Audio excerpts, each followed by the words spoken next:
收纳空间是许多人装潢新家的重点，想一次拥有高 CP 值跟漂亮的外观，该怎么办呢？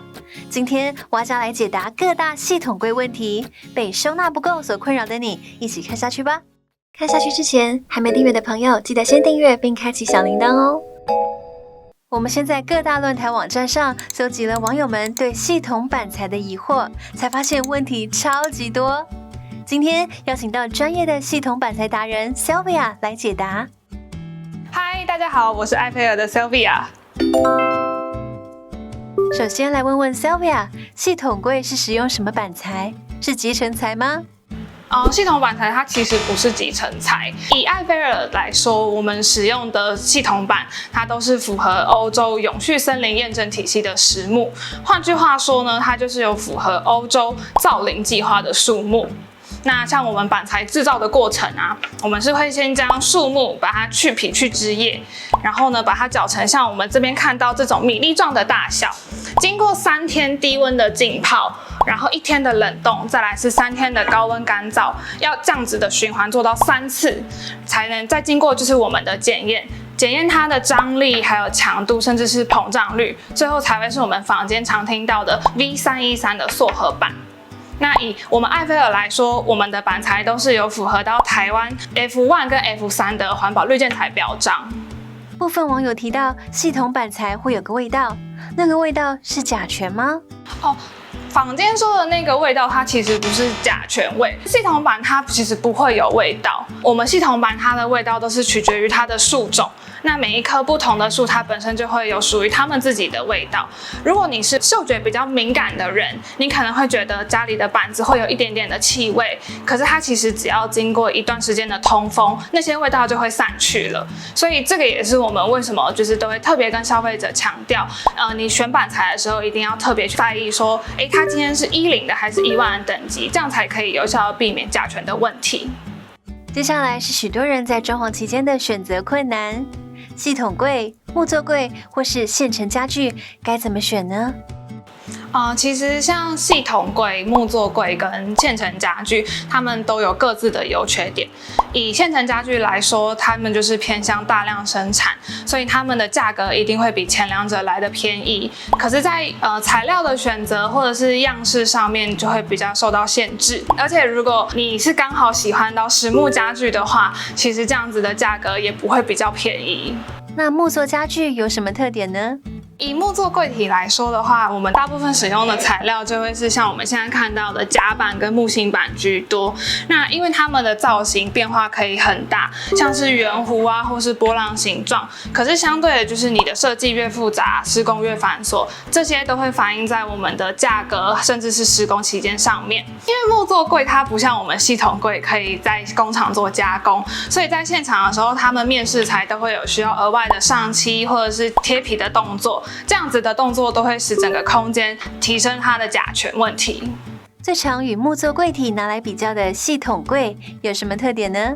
现在的话就是我们的今天的主角系统柜。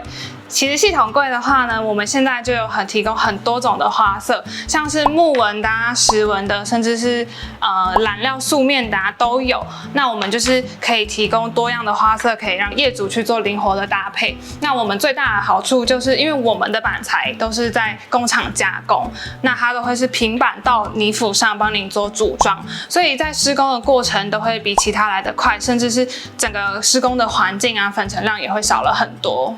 当消费者来到艾菲尔 ，Sylvia 会给什么建议呢？其实针对不同的客群，我们都会给出不一样的建议。就是小资族他是租客那我们就会建议他说可以使用现成家具去做软装的搭配。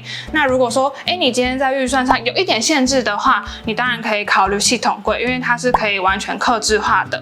当然，我们也有很多案例是以系统柜跟木作的柜体做结合的，所以我们有很多的方案可以提供不同的消费族群做参考。许多人对系统柜把手跟五金没什么概念，请 Sylvia 帮我们介绍一下吧。其实现在的把手选择非常多种，你可以看我身后的这刀把手枪，像这种有针对就是小朋友做比较圆形可爱风格的，还有像这样子的乡村风，甚至是这种简单利落的现代简约风。如果你不喜欢金属感这么重的把手，我们这边还有定制的琉璃把手可以提供客人做挑选。当然，我们也有时下最流行的5把手设计。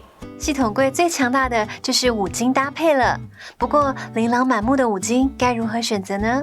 系统柜好用与否，其实五金配件是很重要的关键。我们针对不同的开门方式，会提供不一样的铰链可以做选择。像这边就是我们一般对开门使用的五金铰链，那它也会针对不同的板材样式、板材的材质跟角度去做灵活的运用。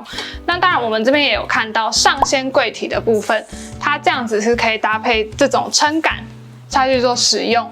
它也会附上我们的缓冲功能，可以自动的合上。那接下来我带你们去看一下我们抽屉的五金。请问 Sylvia， 缓冲五金是什么？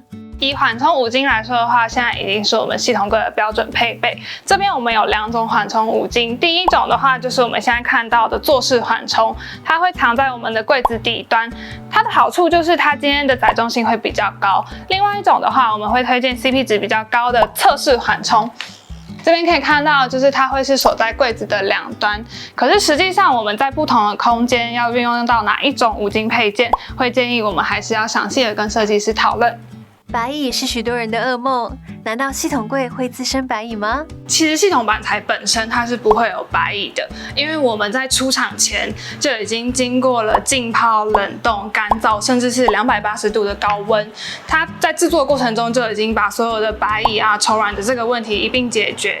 那因为白蚁本身它喜欢吃一些松软啊、潮湿的木头，没有东西可以吃的时候，它是连铁都会去啃食的。所以其实产生白蚁的主要原因是因为你的环境太过潮湿，不是因为系统板材。既然提到潮湿，那系统柜是防潮的吗？可以装在浴室内吗？系统板本身它还是木头的成分，我们只是在它的表面上压上一层就是防潮耐磨的美耐米。所以如果说要做在浴室的话，我们还是比较建议消费者使用 PVC 的发泡板，就算有破口切角的问题，也可以做到完全的防水，不会有吸水的问题。来到了影片的压轴，来问问网友们最好奇的问题：系统柜可以自行 DIY 吗？总体来说，其实系统板是可以做 DIY 的。坊间的大卖场啊，他们都是使用到 V100等级的系统板。